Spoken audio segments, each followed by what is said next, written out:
Burning fat is a pretty high priority for most people because it's gonna make them look better, have more energy, and feel less hungry. It is true that fat oxidation as a phenomenon has its benefits, but it's not always the same thing as actually losing body fat.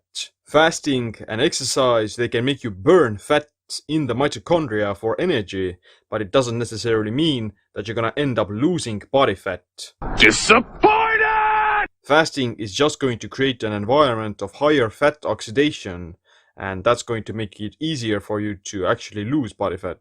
In this video, I'm gonna give you 6 ways to burn more fat while fasting. Number 1. Drink coffee or teas. Coffee or caffeinated teas have a thermic effect on your metabolism that can improve fat oxidation as well as fat loss. Here are a few examples. Caffeine blocks a neurotransmitter called adenosine, which inhibits fatigue and makes you feel more energized. Coffee can increase exercise performance by up to 11 to 12%. Caffeine promotes lipolysis, the conversion of fatty acids into energy, and activates sweat gland density during physical activity. Increased fat burning is more pronounced in lean people. A study found that caffeine increased lipid oxidation in lean women by 29% and by 10% in overweight women. Coffee can raise resting metabolic rate by 3 to 11%, which will make you burn more calories. Drinking coffee can improve glucose metabolism and help with type 2 diabetes. Reduced insulin resistance enhances nutrient partitioning, and your body will be better able to digest carbohydrates. The problem with coffee and all other caffeinated beverages is that your body's gonna adapt to it after a while, and it's going to burn less calories. That's why it's a good idea to cycle on and off of it every once in a while to reset your body's sensitivity to caffeine. Number 2. Move around.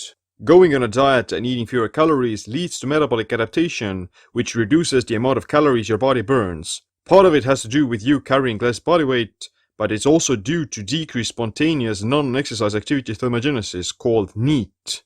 If you're restricting calories, your NEAT tends to automatically drop because you have less energy and you start to compensate for it by moving less. This includes all the other physical activities that aren't exercise, such as moving around the house, fidgeting, twitching, tapping, and general vigor. Low-intensity activities like NEAT are already burning predominantly fat for fuel because they're not that strenuous. Anything that you can do while breathing normally through your nose incorporates fat oxidation. To overcome metabolic adaptation, you wanna still stay physically active and schedule times for NEAT. Going for walks every day, taking the stairs, parking the car further away, and fidgeting more will increase the total amount of calories you're burning per day. Number 3. Get a good night's sleep. The first thing people do when they want to lose weight is exercise more, restrict their calories more, and starve themselves. But they rarely think about sleep. Sleep is actually very important when it comes to losing body fat. Just 4 nights of sleeping about 4.5 hours reduces people's insulin sensitivity by 16% and makes the fat cells 30% more insulin sensitive. This makes your body less capable of metabolizing carbs and promotes storing them as fat. Sleeping 5.5 hours instead of 8.5 per night results in a lower proportion of energy being burned from fat and more of it coming from carbohydrates and protein. This predisposes you to fat gain and muscle loss, which lowers your metabolic rate. Leptin resistance, short sleep duration, is associated with reduced leptin, the satiety hormone, elevated ghrelin, the hunger hormone, and increased body mass index. You're gonna feel less satisfied with eating, while simultaneously being hungrier for more junk food.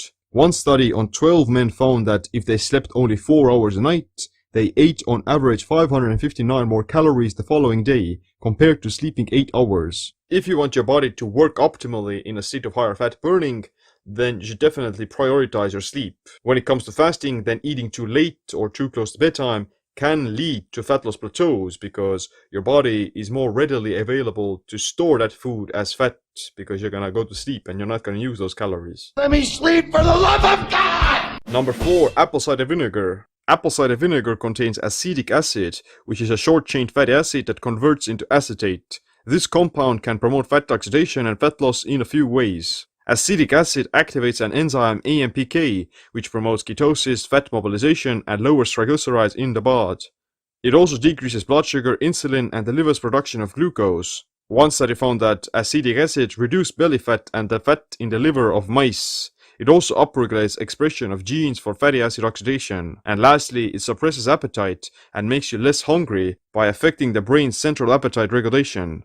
In some studies, people who take apple cider vinegar before meals end up consuming 200 to 275 fewer calories for the rest of the day. Most of the proclaimed benefits of apple cider vinegar come from this suppression of appetite, but there's also some direct effects on fat oxidation and fat mobilization. Even if it's just going to suppress your appetite and make you less hungry, it's still very useful and you're gonna end up eating less calories. So I myself tend to like to have maybe 1 to 2 tablespoons of apple cider vinegar mixed with water before my meals. Number 5. Build more muscle mass.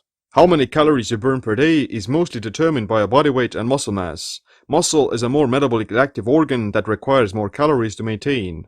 That's why it's easier to lose weight if you have more muscle. Having more muscle makes your body burn more calories at rest. This is perfect for the fasted window because you'll be able to burn calories without doing anything.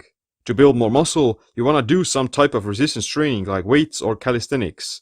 These exercises also make you more insulin sensitive and deplete the body from glycogen, which increases your tolerance to carbs. The critical point for building muscle with intermittent fasting is eating enough protein and calories during the eating window. If you undereat and overtrain, you may actually end up losing muscle and slowing down your metabolism. It's a trap! Number 6. Eat higher protein after breaking the fast. Protein burns the most calories for digestion. It's called the thermic effect of food, and protein is more costly than carbs or fat. Protein has a thermic effect of 15 to 25%, carbs 7 to 10%, and fat 2 to 5%. Higher protein diets tend to be more inducive of fat loss and improved body composition because they make you waste more calories on digestion as well as fill you up much faster.